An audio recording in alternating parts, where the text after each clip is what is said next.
Do you have such peers whom you think they're so productive while I didn't do anything, or they have such interesting and fulfilling lives that I can only dream about? Either we see it in our friends, when suddenly one of them decides to study abroad, so they start to work more and more. Or we can talk about parents who put a literal burden on their kids with only one desire, to give them a better life, but it can lead to major mental issues, just making you close it off. Likewise, it can be life situations, which put us under so much pressure that only one thing can seem as the ending to it: overworking. Have you ever felt such a thing? A suppressing, stressful, guilty, miserable mix of emotions that tells you that you should try better, do more, jump higher, and run faster. Let me tell you a story. In a short period of time, I had to move to a new city. And because of that, I've stopped doing most of my school assignments, like completely. It was hard from two perspectives. First, lack of socialization, and second, working out on all of the missed material. But I've done it, summer has came, way more fun and chill. Although I still felt that something was off. What could it be? Lack of my academic life, for sure. So when study year began, I had to complete every assignment, every written test, every task, just to feel better for doing at least something. Constant pressure and stress felt good, like a drug. And after any type of drug, how do you feel? Apathy, grief, sorrow, maybe laziness? Kinda thrice more than you've imagined it previously. So, after 4 or 5 months doing all of that tiring and draining work, I've just died out. Completely. That's when overworking just took over me, made its final punch in all of the right places, after which I was just constantly blue. That's how I acquainted a burnout. And here I want to ask you, have you ever experienced the same thing? An interesting study that was made last year says, according to the University of North Carolina at Charlotte, 60.4% of students have experienced burnout. And according to the American Psychological Association, nearly 70% of all college students feel depleted due to excessive stress. That's an actual argument that not only you may have been struggling to keep up with studies. Also, how one can be sure that they have faced a burnout? Well, it can be a bit difficult to describe. Yet still, it's not a medical condition. Referring to the APA Dictionary of Psychology, burnout is defined as physical, emotional, or mental exhaustion accomplished by decreased motivation, lowered performance, and negative attitudes towards oneself and others. How can we recognize the symptoms?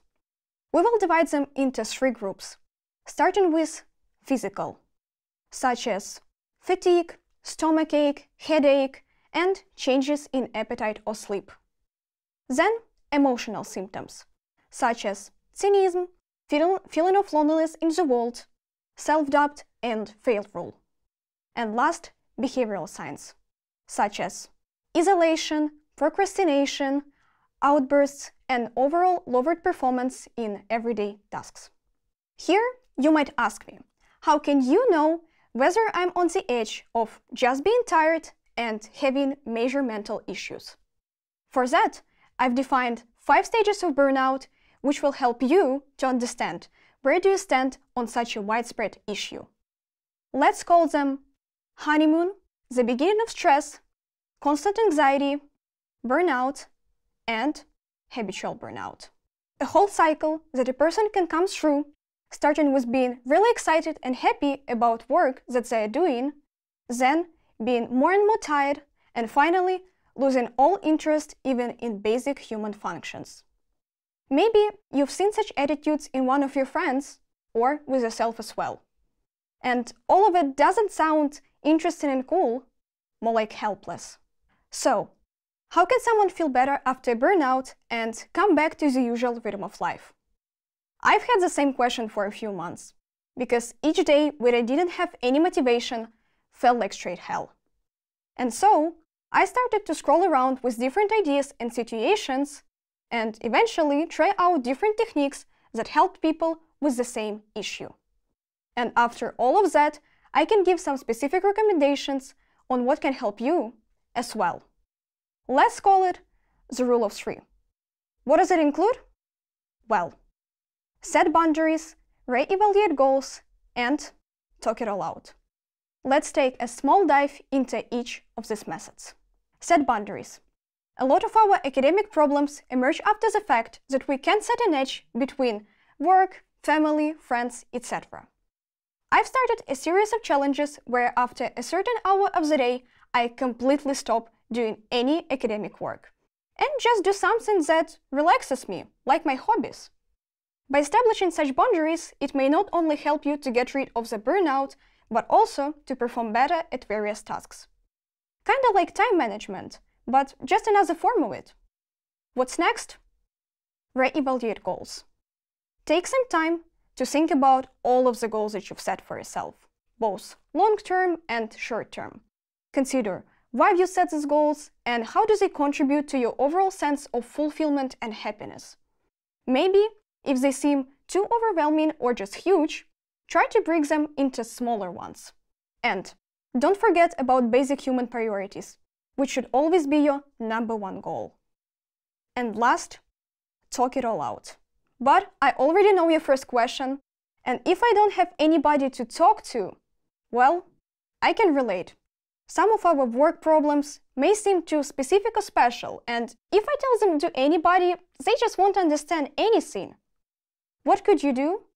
Well, start a journal, write in the Notes app, or talk it all out in the evening, maybe before bed.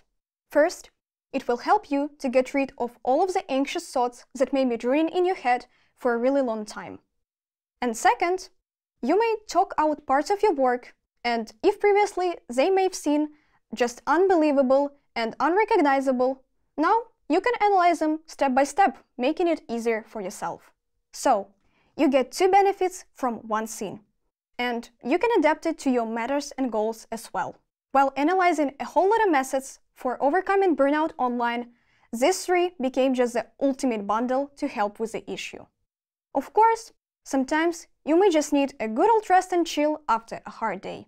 Or sometimes you may need help from a specialist. So, to be ready for everything in your life is impossible, and to deal with it in the moment can be even harder. But you can overcome any burnout, and I want you to step into each single day with only a narrative. I can go through any problem. There is nothing that can stop me from working towards my fulfillment and happiness. And now, let's give each other a promise. Today, give one of the techniques a try. Don't wait for the burnout to consume you. Thank you.